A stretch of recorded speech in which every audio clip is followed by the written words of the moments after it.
Hi everyone, I'm back in my shed and I just wanted to share just for a couple of minutes because as a church we're going through transformed living.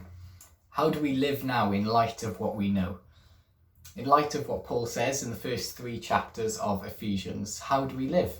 How are we going to behave? What's our heart going to be like? Because we know that it all starts in the heart and out of our heart flows everything else. And I just want us to look briefly at a story that's going to be familiar to all of us in Mark chapter 4, where Jesus calms the storm, where Jesus and his disciples, they're on a boat in the Sea of Galilee. And it says in verse 37 that a great windstorm arose and waves were breaking up onto the boat and everyone's panicking and trying to tighten things and loosen things, and it's all kicking off. And we read in verse 38 that Jesus is asleep on a cushion in the boat. And as far as the disciples are aware, Jesus is unconcerned, disinterested in their situation. And so frustrated, confused, everything else, the disciples go up to Jesus and they say, "Teacher, don't you care that we're perishing?" And in verse 39 it says that Jesus got up, he rebuked the wind and said to the sea, "Peace, be still." And the wind ceased. And there was a great calm. He turns to the disciples and he says, "Why were you so afraid? Have you still no faith?" And then it doesn't say this, but we can imagine that Jesus turns around and goes back to his cushion and falls back asleep. And so the disciples now are huddled together, drenched, exhausted, and every eye is on Jesus, the man who just spoke to creation and creation obeyed him. It's not as though the wind or the waves have ears to hear or anything else, but Jesus just spoke to creation and creation obeyed him. And it says in that moment the disciples were filled with great joy that they were delivered from the storm, or that they were filled with great peace that there was such a great calm.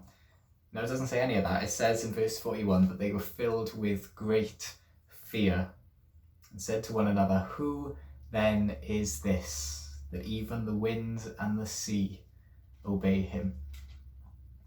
What's fascinating about this story is that fear never leaves the disciples. First of all, they fear the storm, don't they? They fear what's going to happen to themselves, what's going to happen to Jesus and the boat and everything else. And then suddenly Jesus switches that.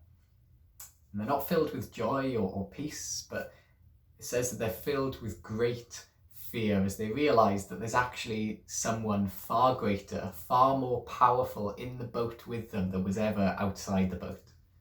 Jesus is far more powerful than the storm, and when they realise that, they're filled with great fear. The disciples, exhausted, drenched, they look at this man sleeping on the cushion and they begin to tremble, filled with awe and wonder.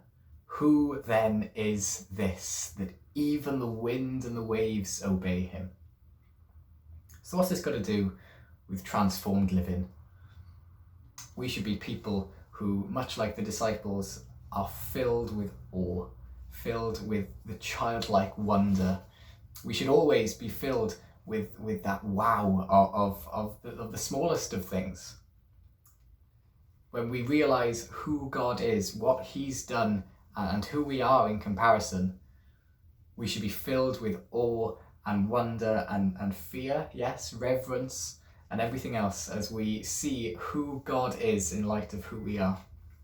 When we begin to do that, much like the first 3 chapters of Ephesians, when we see who God is, who we are and what God has done for us, in the last 4 chapters then we read how we should live. We should be people who are in awe of God, who are just filled with wonder and childlike faith as we walk with God, as we learn who he is and what he's done for us. So let's be people this week who are filled with awe and filled with wonder at who God is and what he's done for us.